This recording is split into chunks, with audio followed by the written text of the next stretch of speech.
Chapter 7, The Africa Centre, 1984 to 1991. First part, History and Politics. The Africa Centre was an attractive, slightly scruffy building in Covent Garden in the centre of London. Its main feature was what had been an auction hall with a gallery on all four sides at first floor level.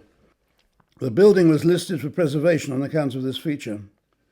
There was a shop at the street front, 3 floors of rooms which were let to African-related organisations, and a large basement.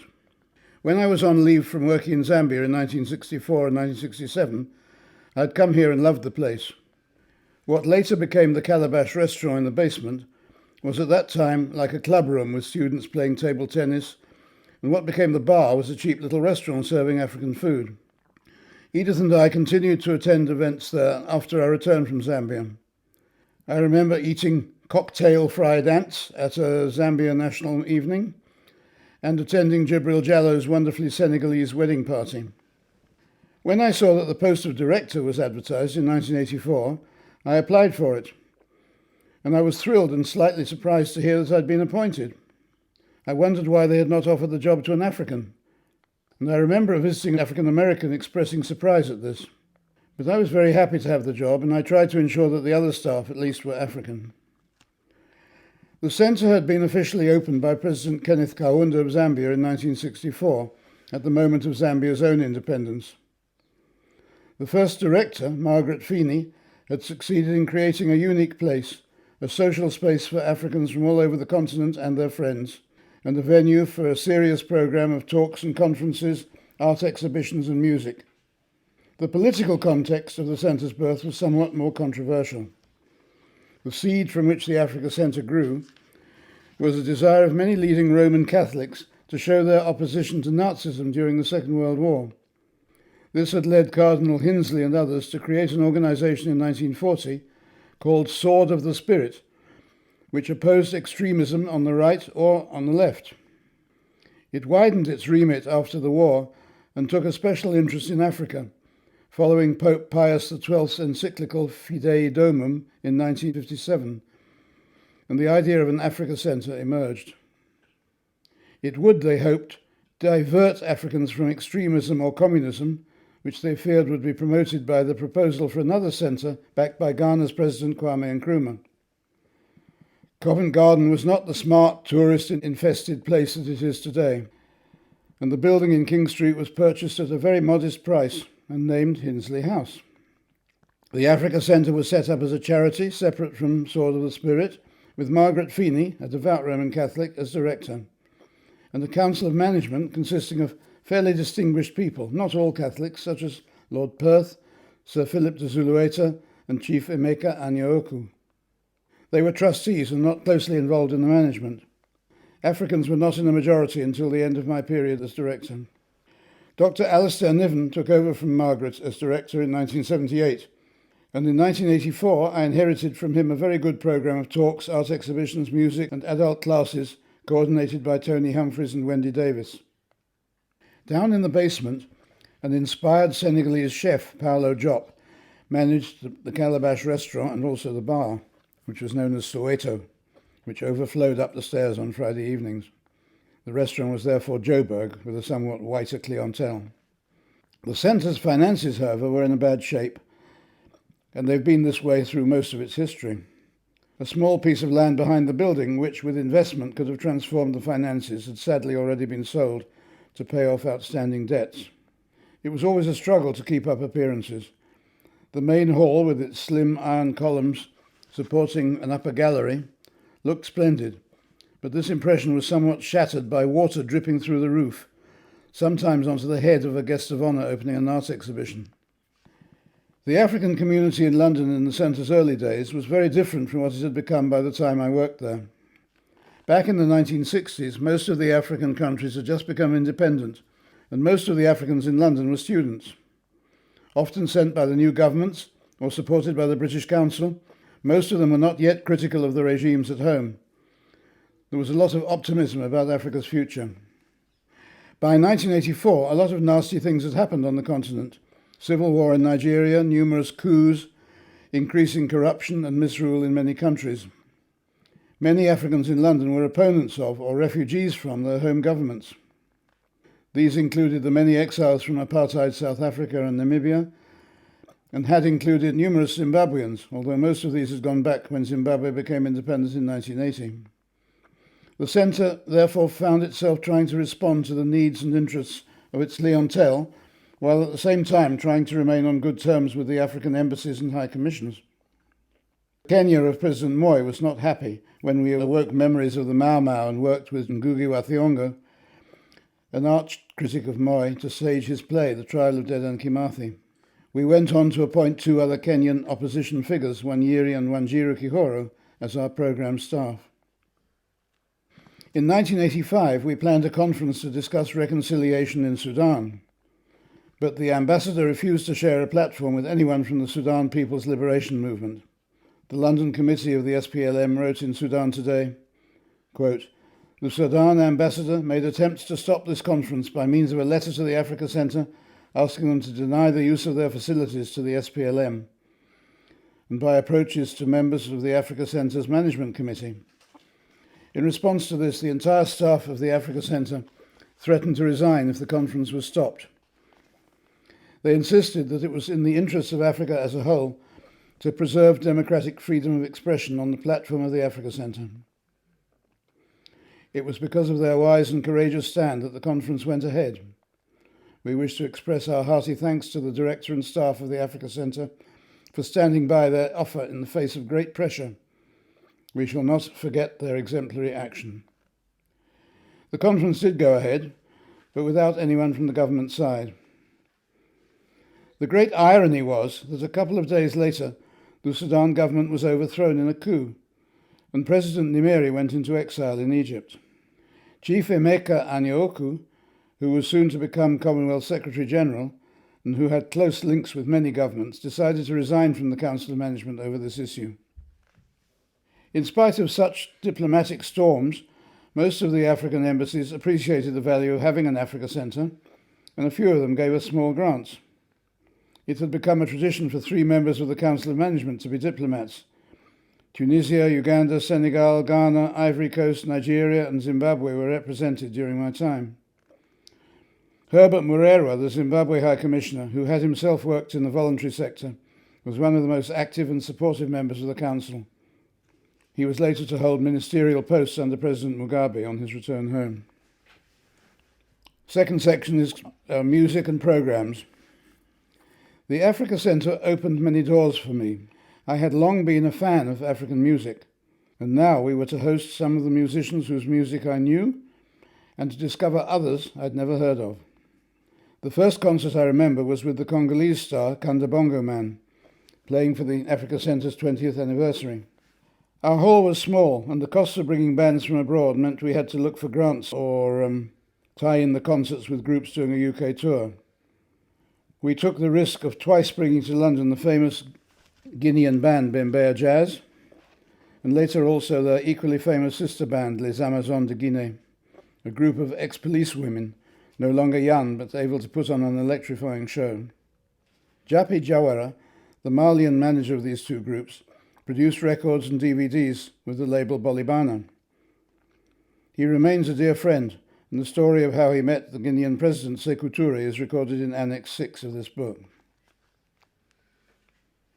Music at the Africa Centre was almost entirely the work of Twende Pidangere Mbisi, aka Wala, backed up by Nish Matenjwa and our night manager Kwesi Asare. Wala's contacts brought us many good bands from his country, Zimbabwe. Thomas Mapfumo and the Blacks Unlimited, the Bundu Boys, the Real Sounds, Jonah Moyo and Lovemore Majaivana. In 1988, we started the Limpopo Club, where punters could be sure of finding a live band or the quality Wala disco every Friday. The name of the Limpopo Club lives on in different venues. The African Dawn were also frequent performers, a brilliant politically radical group which mixed poetry, music and politics, of which the leading lights were Kwesi Owusu and Ahmed Sheikh. The members of this group performed all the main roles in the production of The Trial of Dedan Kimathi. Our hall was often hired out for different activities also. We got a lot of extra publicity when Jazzy B used to perform regularly on Sunday nights. The Africa Centre tried to keep abreast of what was taking place in Africa, as well as of wider issues affecting the diaspora. I arrived midway through a series of lectures by Darcus Howe on the history of racism in Britain. Talks and discussions covered subjects as diverse as the Turkana region, the novel in Soweto, the non-aligned conference, current famine in Ethiopia, the drain of capital from south to north, Botswana as an island of peace, contemporary Tunisia, health in Zimbabwe, and African textiles. The centre could have played a bigger role in facilitating development on the continent, but we did some useful things. Book Week Africa in 1985 led 17 publishers to join together as the African Books Collective in 1989. It is still active today. We supported an exchange of art exhibitions between Zimbabwe and Ghana. At the first Africa at the Pictures Festival, organised by Keith Sheary, who had also joined the staff, we brought together film directors to introduce their films and to join the discussion to look at ways of enabling African films to be distributed more widely. Keith continued running an annual London African Film Festival after he left the Africa Centre, and he continues to play a big role in promoting African cinema. We ran some good programmes focusing on specific countries or on topics where politics, development and the arts were brought together. The focus on Southern Africa included a conference on South African militarism. The focus on Zimbabwe featured sculpture, films and a food and craft market, and the visit of the Real Sounds, a Congolese band based in Zimbabwe. With them we produced Harare, our one and only Africa Centre label LP vinyl record. The focus on Uganda was a big programme, and we were enthusiastic then about the new government led by Yoweri Museveni.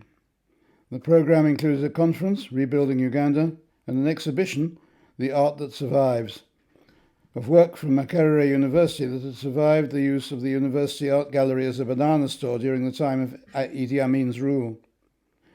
We also welcomed a visit by the Ngali Ensemble from Makerere, the brilliant dance and drama group led by the wonderful Rose and Boy, which toured Leeds, Manchester and all over London. Uganda was always well represented on our staff, especially by our solid, long-serving finance officer, James Magabo. In 1987, we organised a focus on Angola, Cape Verde, Guinea-Bissau, Mozambique and São Tomé and Príncipe, which included an important conference on the struggle for freedom and development, the role of culture and politics, with visiting speakers from all 5 countries. The great Mozambican artist Malangatana Ngwenya came as our guest. He was the main contributor to our exhibition of paintings by 9 Mozambican artists, and he painted a mural on the wall of the staircase of the Africa Centre. Some months later, in 1988, we hosted Guinea-Bissau's leading kora player, Keba Galissa, and my house resounded to the sound of the kora. Malangatana was one of the most memorable characters I have ever met. Instructing us on the telephone how to recognise him at the airport, he described himself as black and fat like elephant. While his work was on show at the Africa Centre, he stayed at my house, and he never stopped doodling and drawing, leaving us with abstract portraits of our children. Later, when I was at the UNESCO General Conference in Paris, he was a member of the national delegation. He stood up and burst into song, provoking smiles and applause and some raised eyebrows among the sober-suited delegates. When I visited Maputo in 1994, he showed me around his house. It was already an art gallery. Every wall was covered with paintings. Trunks were filled with drawings and sketches. And then we drove off and picked up the Cameroonian Jean-Victor Nkolo, an expert on African music, who was to be appointed Special Advisor on Africa at the UN and winner of the Legacy on Culture and Peace Award 2016. We proceeded to a bar on the beach where Malangatana had been asked to be a judge of a competition for Mozambique's best secretary. Apart from looking smart and dancing beautifully, they mostly failed to answer 2 very simple general questions. To their shame, the only male secretary won the prize. Our focus on Zambia in 1989 marked the 25th anniversary of the opening of the Africa Centre by President Kaunda. It included an exhibition of the work of the country's first important artist, Henry Tayali. With the help of Mapopo Mtonga, my former student from Chizongwe, we invited the University of Zambia Dance Ensemble and the top Zambian band, Julisia. We found them lodgings, but suburban North London looked much the same to them. They spent most of one night being driven around by a minicab driver who evidently couldn't read a map, and there weren't any sat-navs in those days. Wanjiru Kihoro's presence on the staff ensured that every year there was an outstanding program on and for women, and for these a new association was born, Akina Mama wa Africa. These programs brought us distinguished writers including Nawal El-Sadawi, Merle Collins, Audre Lorde, Loretta Ngobo, Flora Nwapa and Wangui Wagoro. Artists including Nike Olanii and Zainab Abdelaziz, and musicians including the Congolese singer Mpongo Love, Stella Kiweshe, the mbira player from Zimbabwe, and the now celebrated Angelique Kidjo in 1990, her first time in London. In 1987, Sukari Douglas Camp came to the centre as our artist in residence. She produced Sekiapu, an exhibition of her huge kinetic sculptures and photographs of Kalabari screens. Sukari invited a group of Kalabari masqueraders from her home area in the Niger Delta. They performed in the centre, where they soaked the floor of the hall with generous libations of whiskey. The other big event we organised was at the Barbican Centre, an exhibition of Zimbabwean stone sculpture, which Keith Shiri put together in 1988. It was opened by Prince Charles, himself an admirer of African art. I have memories of special moments at the Africa Centre. One was with Tony Humphreys carrying a lorry load of wooden platforms to build up a banked auditorium for the trial of Dedan Kimathi. Health and safety rules were less strict then, but we were lucky no one fell off the platforms. Then there was the visit by Sally Mugabe, the President's Ghanaian first wife, who had been a member of the Africa Centre staff during Margaret Feeney's time. There was also the day Jesse Jackson made an impromptu speech when he was still dreaming of becoming president. We organised a literature conference jointly with the Commonwealth Institute, and I remember in my opening speech trying to encourage African writers, recalling that my mother sent the manuscript of one of her novels to 90 publishers, never giving up, and getting some good reviews in the end. It was at this conference that Ngugi wa Thiong'o eloquently advocated his passionate opinion that African writers should write in African languages. And then Louis Ngozi responded with a speech in Zulu to highlight the impracticability of Ngugi's idea. Then there was the day when two great Africans, Ngugi and Sam Ben Usman, met for the first time in our Calabash restaurant. One embarrassing night of snow and ice, we took Francis Bebe, the great Cameroonian musicologist, to perform to a nearly empty hall in Brixton. Many other well-known writers came our way. Alice Walker, Taban Lo Leong, Kojo Lang, Ben Okri, a frequenter of the Africa Centre, Chinua Achebe, Don Matera, and there were book launches, including the one I deeply regret not having sat through, of Sosa Boy, a novel in Rotten English by the tragically famous Ken Saro-Wiwa, who was executed on the orders of Sani Abacha in Nigeria. There were other memorable moments and interesting characters.